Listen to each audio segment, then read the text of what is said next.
সানায় first time sari পরে হলুদের প্রোগ্রামে অ্যাটেন্ড করছে। কার হলুদ আর সানায় কি কি করলো সবকিছু নিয়ে থাকছে আজকের blog. Hello everyone, this is কানিস্তো and welcome to my daily blog. হলুদের প্রোগ্রাম ম্যাক্সিমাম রাতেই হয়, এই জন্য আমি বিকেলবেলা রেডি হয়েছি। আর এইদিকে সানায় তো শাড়ি পরে ওর পাপার সাথে টুংটুং করে হাঁটছে। সে তো খুবই স্যাটিসফাইড যে তাকে শাড়ি পরিয়ে দিয়েছি। তবে এইদিকে সানায়ার পাপার আর আমার ড্রেসের থিমটা মনে হয় ঠিক নেই। আমার ইয়েলো কালারে 3টা শাড়ি আছে, বাট ওইগুলো আমার পরা হয়ে গেছে অনেকবার। এই জন্য আজকে ভাবলাম যে এই হোয়াইট কালার শাড়িটাই পরি। এটা আজকে আমি সেকেন্ড টাইম পরছি। সব সময় যেটা হয়, আমি আর সানা এখানে ওয়েট করছি আর ওর পাপা পার্কিং থেকে বাইক নিয়ে আসতে গেছে। আর সবাই কিন্তু সানাইকে মাশাল্লাহ মাশাল্লাহ বলবেন। আমার পুচকু পরিটাকে আজকে শাড়ি পরে মাশাল্লাহ অনেক সুন্দর লাগছে। আচ্ছা, হলুদের প্রোগ্রামটা হচ্ছে সানায়ার কাজিনের। সানায়ার কাজিন বলতে কেমন কাজিন, সেটা হচ্ছে আমার ফুফাতো বোনের মেয়ে। এই জন্য সানায়ার আপুর বিয়ে। আর হলুদের প্রোগ্রামটা আমার ফুপির বাসায় হচ্ছে, যেটা আমার বাসা থেকে খুব একটা দূরে নয়। আর এই জন্যই সানায়াকে আমি সামনে বসে আছি।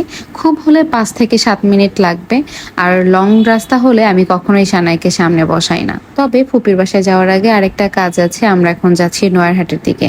এই রাস্তাটা দিয়ে আমি আজকে অনেক দিন পর যাচ্ছি। তবে এই রাস্তাটা কিন্তু খুবই সুন্দর। ছোটবেলায় যখন স্কুলে পড়তাম তখন এই জায়গা থেকেই হচ্ছে আমি জাহাঙ্গীরনগরে যাতায়াত করতাম, মানে এই বাসা থেকে একদম স্কুলে আসতাম যেতাম।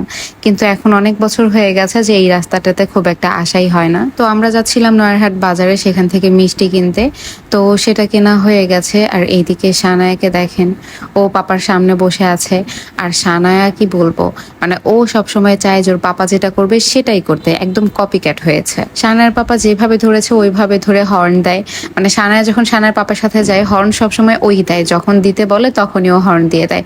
এছাড়া আরো অনেক কিছুই এখন করতে পারে। আজকের দিনের এই ক্লিপটা আমার কাছে সব থেকে বেস্ট লেগেছে। মানে মাশাল্লাহ মনে হচ্ছিল সানায় নিজে নিজেই চালাচ্ছে, এত কিউট লাগছিল। তো আমরা যাওয়ার কিছুক্ষণ পর সানায়ের নান্নানও চলে এসেছে।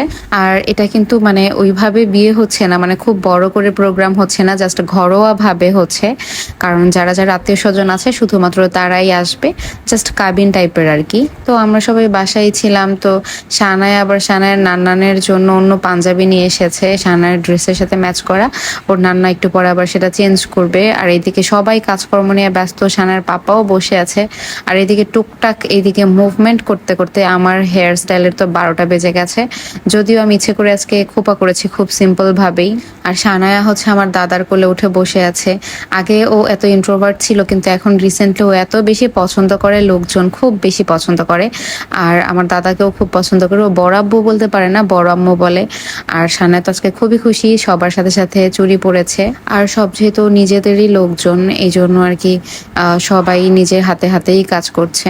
তবে আমি এখন যেরকম, আগে কিন্তু এরকম ছিলাম না। মানে আমি যখন ছোট ছিলাম তখন আমিও একটু ইন্ট্রোভার্ট ছিলাম। বাসায় যদি কোনো মেহমান আসতো, আমাকে খুঁজেই পাওয়া যেত না। আমি কোনো একটা কর্নারে বা রুমে যে চুপচাপ বসে থাকতাম, খুব একটা কথা বলতাম না, কারণ আমার খুব লজ্জা লাগতো। কিন্তু সময়ের সাথে সাথে আসলে অনেক কিছুই চেঞ্জ হয়ে যায়। এখন আমারই একটা পুচকু বেবি আছে। তো যখন থেকে আর কি একটু একটু বড় হয়েছি, স্কুলে পড়েছি, কলেজে পড়েছি, ভার্সিটিতে গিয়েছি, তখন থেকে এত লোকজনের সাথে মিশেছি যে মানে আমার গ্রুপটাই ছিল অনেক বড়। তো এখন আর ওই প্রবলেমগুলো হয় না। আর সানায়া এখানে সবকিছু রেডি দেখে এসে বসে পড়েছে। ওর নান্নি আবার মাথায় ঘুমটা দিয়ে দিয়েছে, মাশাল্লাহ। তারপর হচ্ছে সানায়ার সব ছবি টবি তোলা শেষ। এখন হচ্ছে আমরা বউকে নিয়ে এসেছি, ওকে বসাবো এখানে। আর সানায়া খুব সুন্দর করে দেখছিল, ও আপু আপু বলে। ও এখন সবাইকে খুব আপন করে নিতে পারে, মানে ও খুব ইজিলি মিশে যেতে পারে সবার সাথে।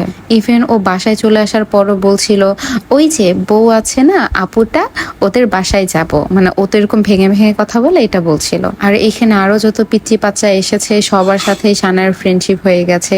ও সবার সাথেই কথা বলে, সবাইকেই ডাকে, খেলা করার চেষ্টা করে। আসলে এই অভ্যেসটা পেয়েছে ওর পাপার কাছ থেকে, কারণ ওর পাপাও এরকম যে কারোর সাথে খুব ইজিলি মিশে যেতে পারে। মানে ও যেখানেই যাক না কেন সেখানে ওর একটা ভালো বন্ডিং হয়ে যায়, ফ্রেন্ড সার্কেল তৈরি হয়ে যায়। তারপর আমি আর সানায়ের পাপা ঘরোয়াভাবে ওকে একটু হলুদ দিয়ে দিলাম।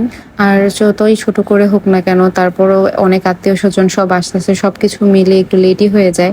অনেকটা রাত হয়ে গেছে। সানার একটু খাওয়া দাওয়ায় প্রবলেম হচ্ছে, যেহেতু ও এখনো বাইরে সবকিছু খায় না। তো এই জন্য হচ্ছে আমরা এখন বাসায় চলে যাব। তো আজকের ব্লগটা এই পর্যন্তই। এখনো যারা ফলো করেনি অবশ্যই ফলো করে দিন। ভালো থাকবেন, সুস্থ থাকবেন, আল্লাহ হাফেজ।